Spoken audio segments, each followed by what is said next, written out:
कारगुरु जरा क्या है कि सीटेन ऑक्टेन समझाइए, क्योंकि ना ये इसमें जरा फीस माफ है, क्या है ये?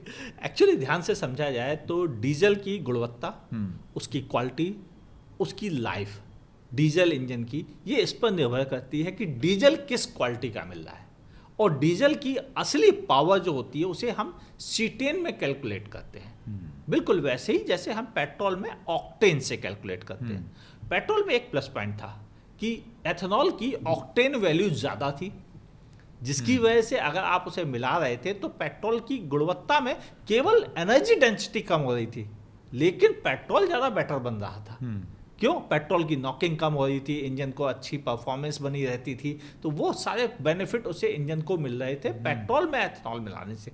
लेकिन आइसोब्यूटेनॉल की क्या है, उसकी सीटेन वैल्यू है कम, वो है 15 से 25 केवल। यानी अगर उसे आप मिक्स करते हैं, और जो वैसा डीजल है उसकी 40 है, 40 से 55, 40 से 55, और ये 15 है, ये 15 से 25। अगर यानी कि आधे से भी कम।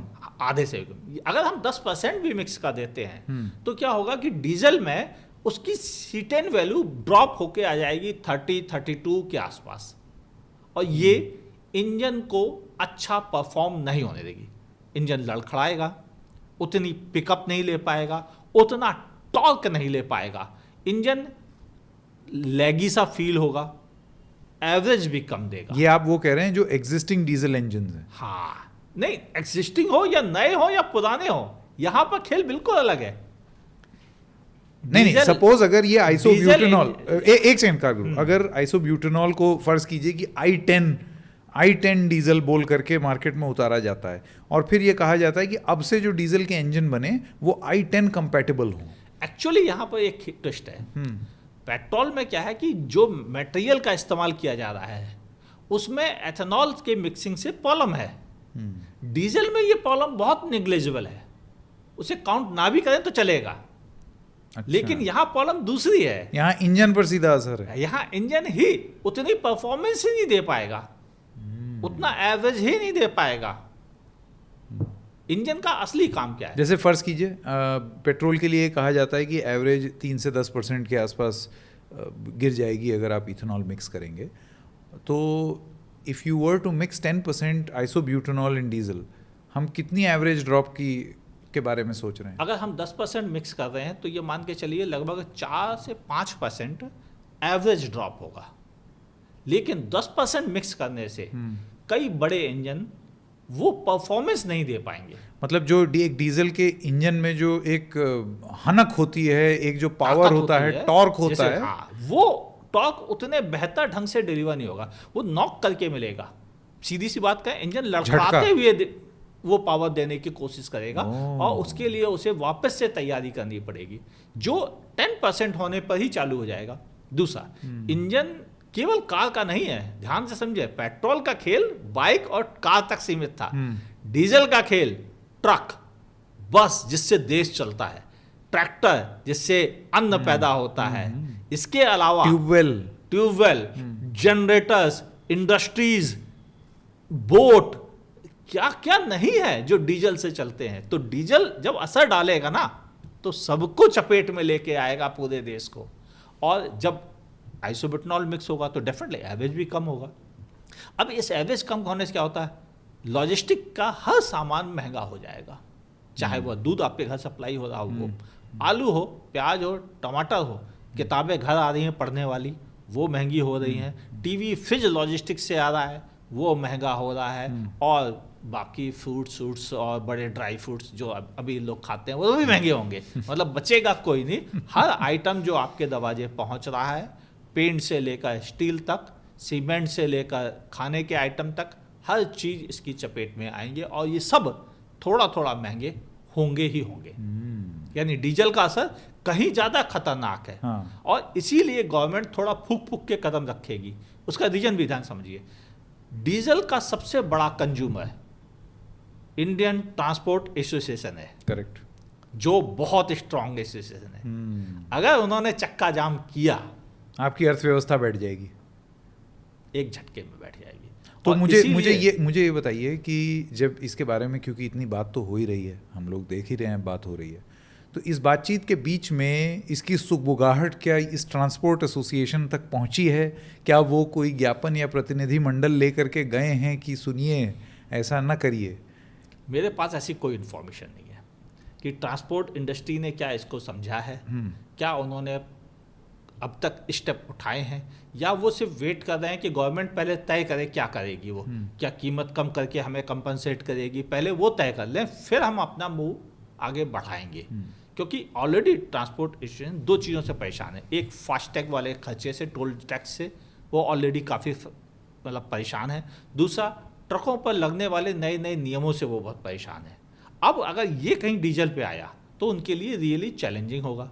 अब सरकार के पास इसका इलाज तो हो सकता है, मेरे पास भी है, सरकार के पास भी है, लेकिन क्या वो उस इलाज की तरफ जाएंगे, ये देखना है। कारगुरु, ऐसा है कि दो तीन चीज़ें, एक तो आपने बात की कैस्केडिंग इफेक्ट की कि अगर आपका डीजल की एवरेज नीचे जाएगी तो हर चीज़ों के दाम बढ़ेंगे, और डीजल बहुत ज़्यादा यूज़ होता है, व्यवसाय के लिए इस्तेमाल होता है, ये घर की गाड़ी नहीं है। मैं वो बात समझ गया, लेकिन वापस एक बार आते हैं about whether this is possible also और नॉट, या फिर ये पेट्रोल में तो हम लोग जो जितनी बात कर रहे हैं वो फिर भी पेट्रोल में थोड़ा बहुत मिक्सिंग हो गई है ना। यहाँ पर आप कह रहे हैं कि इंजन नया हो चाहे पुराना डीजल का, उसमें वो प्रॉब्लम आएगी ही आएगी। बिल्कुल आएगी। तो नहीं, ये आपको आधिकारिक रूप पर जो लोग डीजल की गाड़ियां बनाते हैं, मसलन महिंद्रा, टाटा, फोर्स और कौन कौन सी कंपनी बनाती हैं? कई कंपनी। हाँ, अब तो कमर्शियल में कितनी सारी होंगी। किया है जो कारों में है, ट्रकों में आपके पास टाटा है, अशोक लीलैंड है, ये दो बड़े नाम हैं। इनके अलावा भी कई और नेम भी हैं। तो इन्होंने आपको ये बताया है कि देखिए, अव्वल तो हमको ज़रा इस चीज़ से शुरू करना पड़ेगा कि डीजल तो ऐसे ही मार झेल रहा है। मार इसलिए झेल रहा है क्योंकि BS6 के लिए जो कारस्तानी एक डीजल इंजन में करनी पड़ी है कि यूरिया, वो DEF और एड ब्लू, और मतलब इतने नियम हैं डीजल पे कि पूछिए मत। उसके बाद भी वो किसी तरीके से कहीं ना कहीं घूम फिर के अपना सर्वाइव कर रहा है। उसकी पैसेंजर सेगमेंट में तो बहुत कम अब वैल्यू हो गई है। हाँ, पैसेंजर सेगमेंट ख़त्म होता जा रहा है, ये बात बिल्कुल सही है। पिछले साल 8,46,000 डीजल कारें बिकी हैं, जबकि कभी इतनी कम नहीं बिकी। टोटल 44 लाख से ज़्यादा व्हीकल बिके हैं, यानी डीजल का शेयर बहुत कम हो गया है। पेट्रोल से पिछड़ गया, CNG से भी पिछड़ चुका है, और मुझे ऐसा अनुमान है कि 2026-27 में वह EV से भी पिछड़ जाएगा। पैसेंजर सेगमेंट में, पैसेंजर नॉट कमर्शियल। हाँ, कॉमर्शियल में तो सवाल ही नहीं उठता। कॉमर्शियल में डीजल जान है असली। डीजल बंद देश बंद। तो डीजल को आप इग्नोर नहीं करते।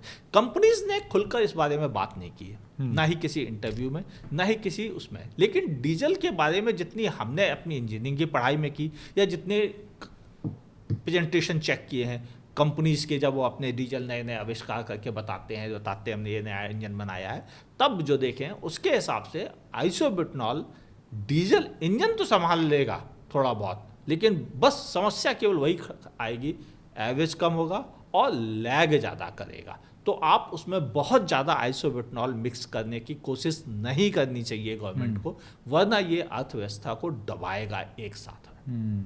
कारगुरु, मुझे ये बताइए कि एक तो होता है कि आप मिक्स करना चाहते हैं कि आप तेल बचाना चाहते हैं, बिल्कुल, क्योंकि तेल बाहर से आता है, तो पेट्रोल में यही लॉजिक दिया गया कि भाई इतना हमारा जो इंपोर्ट बिल है हमें उसे कम करना है, इस वजह से अब।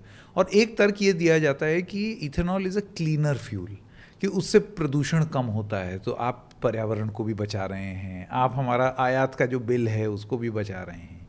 ये आइसोब्यूटेनॉल क्या भला है? क्या ये पर्यावरण को बचाएगी या तेल का खर्चा कम करेगी?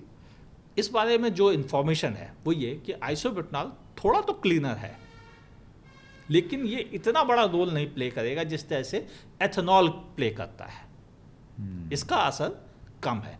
ये पॉल्यूशन कम तो करेगा, लेकिन बहुत माइनर से लेवल पर, तो उस बेनिफिट को एक्स्ट्रा गिनना थोड़ा गलत है। लेकिन अभी ये नहीं लोगों को पता है कि आइसोब्यूटेनॉल आएगा कहाँ से।